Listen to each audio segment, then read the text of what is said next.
during this time too, I mean, you know, we've been locked down. It's just been the two of us in the house, and we still like each other. So I think that says a lot. I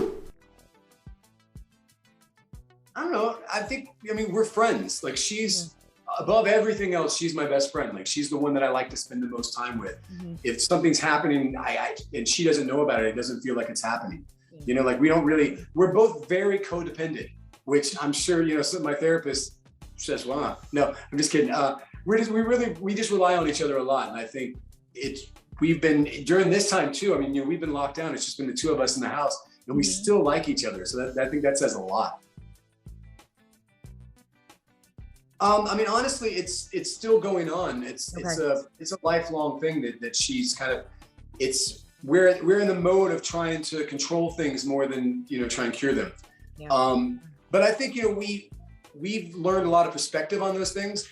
When you don't have as many good days, when you have them, you really appreciate them, and you know what to do with them. And maybe what would have been a bad day doesn't seem so bad sometimes. We kind of realize, you know, that there's certain things that we have, and that we're really lucky. And also, I mean, with everything that's been happening that we've all been experiencing, right, as a community over the last, you know, year and a half, we realize how fortunate we are. You know, like, I have a job that I was able to work during this whole time. I never worried about losing my house or losing my job.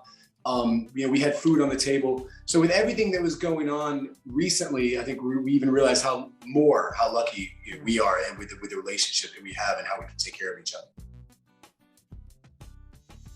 You know, every year it's Christmas time. I'm sitting at the piano at some point, and I'm like, oh, I want to do a Christmas album. And it's always too late, because if you do a Christmas album, a lot of people don't realize you have to do it in the summer. That way it's ready by Christmas time, and nobody's feeling Christmassy. So the first thing I had to do was I had to kind of shut everything here in my studio, cover everything in Christmas lights, keep Christmas movies on at all times, keep the Christmas vibe kind of going and flowing. But then, you know, out of practicality, this is the first summer in years and years and years that I wasn't on the road. I wasn't making a solo record. I wasn't making a Matchbox record, or I hadn't just got off the road.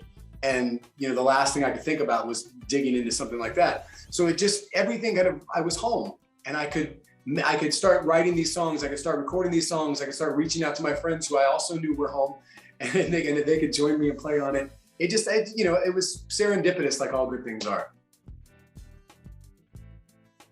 And because I'm a Christmas geek, I'm a Hallmark movie geek, and my wife is from Queens, and she is a Hallmark movie geek. And then because of that, I'm gonna be in the Thanksgiving Day parade on the Hallmark float. I mean, yeah, I think my favorite, it's almost an asterisk one, because it used to not be a Hallmark, and then Hallmark bought it. But it's a movie called Most Wonderful Time of the Year. Well, it's almost, you know, once I started writing the songs and figuring out the covers, it's almost like casting a film, right? So I wrote this country banger called Santa Don't Come Here Anymore.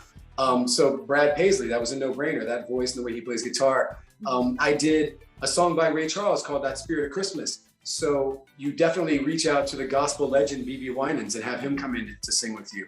Abby Anderson and I had already done a version of I Believe in Santa Claus the year before. Ingrid Michaelson is a Christmas geek. I mean, she loves Christmas. She had just put out a Christmas record of her own last year. Her and I bonded over that love of Christmas. I think, you know, one thing I was lucky because I could just reach out to a lot of friends. I didn't have time to try and have agents call agents and make deals and figure that stuff out. It had to be someone I could just call on the phone and be like, hey, Merry Christmas. We're going to do this. You know, let's go. Yeah, well, SIDEWALK Angels Foundation, my wife and I started over 15 years ago.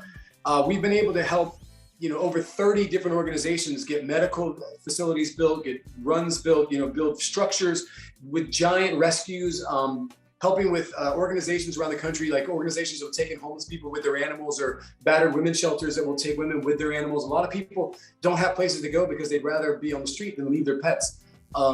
So we worked with a lot of these organizations, and over the last year and a half, the way that we raise the money that we use to fund these organizations, we haven't been able to do. We haven't been able to do the shows. You know, we've tried to be creative over the years. We've done full tours and we've done residencies at Borgata, but none of those things were possible over the last year and a half. So this is one of those things. This live stream show will give us an opportunity to be able to raise some of that money so we can help those organizations again and get those grants that they're used to getting every year.